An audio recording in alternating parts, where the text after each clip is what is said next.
ರಾಜ್ಯದಲ್ಲಿ ಬಜೆಟ್ ಅಧಿವೇಶನದ ಹಿನ್ನೆಲೆಯಲ್ಲಿ ಮುಖ್ಯಮಂತ್ರಿ ಸಿದ್ದರಾಮಯ್ಯನವರ ಪೂರ್ವಭಾವಿ ಸಭೆ 2ನೇ ದಿನಕ್ಕೆ ಕಾಲಿಟ್ಟಿದೆ. ಹೌದು, ಇವತ್ತು ಕೂಡ ಅನೇಕ ಇಲಾಖೆಗಳ ಜೊತೆ ಸಿದ್ದರಾಮಯ್ಯನವರು ಸಭೆಯನ್ನ ನಡೆಸ್ತಾರೆ. ಶಕ್ತಿ ಭವನದಲ್ಲಿ ಈ ಸಭೆ ನಡೆಯುತ್ತೆ. ಅಧಿಕಾರಿಗಳ ಜೊತೆ ಸಮಾಲೋಚನೆಯನ್ನ ನಡೆಸಲಿದ್ದಾರೆ ಮುಖ್ಯಮಂತ್ರಿ ಸಿದ್ದರಾಮಯ್ಯ. 2ನೇ ದಿನಕ್ಕೆ ಕಾಲಿಟ್ಟಿದೆ ಬಜೆಟ್ ಪೂರ್ವಭಾವಿ ಸಭೆ. ಇವತ್ತು ಅನೇಕ ಇಲಾಖೆಗಳ ಜೊತೆ ಸಭೆಯನ್ನ ನಡೆಸ್ತಾರೆ ಸಿದ್ದರಾಮಯ್ಯ. ಮಧ್ಯಾಹ್ನ 3 ಗಂಟೆಗೆ ನಡೆಯುತ್ತೆ ಈ ಒಂದು ಸಭೆ. ಹಾಗಾದ್ರೆ ಯಾವ್ಯಾವ ಇಲಾಖೆ? ಪರಿಶಿಷ್ಟ ವರ್ಗಗಳ ಇಲಾಖೆ, ಯುವ ಸಬಲೀಕರಣ ಮತ್ತು ಕ್ರೀಡೆ, ಕೌಶಲ್ಯ ಅಭಿವೃದ್ಧಿ ಇಲಾಖೆ ಮತ್ತು ಉದ್ಯಮಶೀಲತೆ, ವೈದ್ಯಕೀಯ ಶಿಕ್ಷಣ ಇಲಾಖೆ, ಬೃಹತ್ ಮತ್ತು ಮಧ್ಯಮ ಕೈಗಾರಿಕಾ ಇಲಾಖೆ, ಮೂಲ ಸೌಕರ್ಯ ಇಲಾಖೆ, ಮಾಹಿತಿ ತಂತ್ರಜ್ಞಾನ, ಜೈವಿಕ ತಂತ್ರಜ್ಞಾನ ಇಲಾಖೆ, ಇನ್ನು ಗ್ರಾಮೀಣಾಭಿವೃದ್ಧಿ ಪಂಚಾಯತ್ ರಾಜ್ ಇಲಾಖೆಯ ಅಧಿಕಾರಿಗಳ ಜೊತೆ, ಸಚಿವರ ಜೊತೆ ಸಿದ್ದರಾಮಯ್ಯನವರು ಸಭೆಯನ್ನು ನಡೆಸ್ತಾರೆ. ಈ ಬಾರಿಯ ಬಜೆಟ್ ಒಂದಷ್ಟು ಕುತೂಹಲವನ್ನು ಹೆಚ್ಚು ಮಾಡಿದೆ.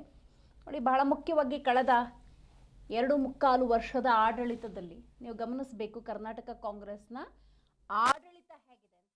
ಈ ಬಜೆಟ್ನಲ್ಲಿ ಏನಾದರೂ ಕೊಡ್ತಾರಾ ಅನ್ನುವಂತಹ ಸಹಜ ನಿರೀಕ್ಷೆಗಳು ಖಂಡಿತವಾಗ್ಲೂ ಇದ್ದೇ ಇರುತ್ತೆ.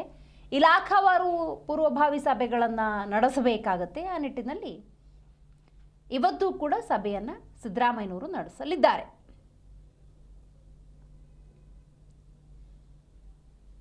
ಪಂಚ ಗ್ಯಾರಂಟಿ ಯೋಜನೆಗಳ ಮೂಲಕ ಜನಸಾಮಾನ್ಯರನ್ನು ತಲುಪಿರುವಂತಹ ಮುಖ್ಯಮಂತ್ರಿ ಸಿದ್ದರಾಮಯ್ಯನವರ ನೇತೃತ್ವದ ಈ ಸರ್ಕಾರ ಬಜೆಟ್ ಅಂದ ಸಂದರ್ಭದಲ್ಲಿ ವಿಶೇಷ ಅನುದಾನಗಳು, ವಿಶೇಷ ಯೋಜನೆಗಳನ್ನು ತರುವ ಮೂಲಕ ಮತ್ತಷ್ಟು ಜನರನ್ನು ತಲುಪುವಂತಹ ಕೆಲಸವನ್ನು ಮಾಡುತ್ತಾ, ಅಥವಾ ಯಾವ ರೀತಿ ಯೋಜನೆಗಳನ್ನು ರೂಪಿಸಿ ಬಜೆಟನ್ನು ಮಂಡಿಸುತ್ತೆ ಅನ್ನೋದು ಕುತೂಹಲವನ್ನು ಹೆಚ್ಚು ಮಾಡಿದೆ.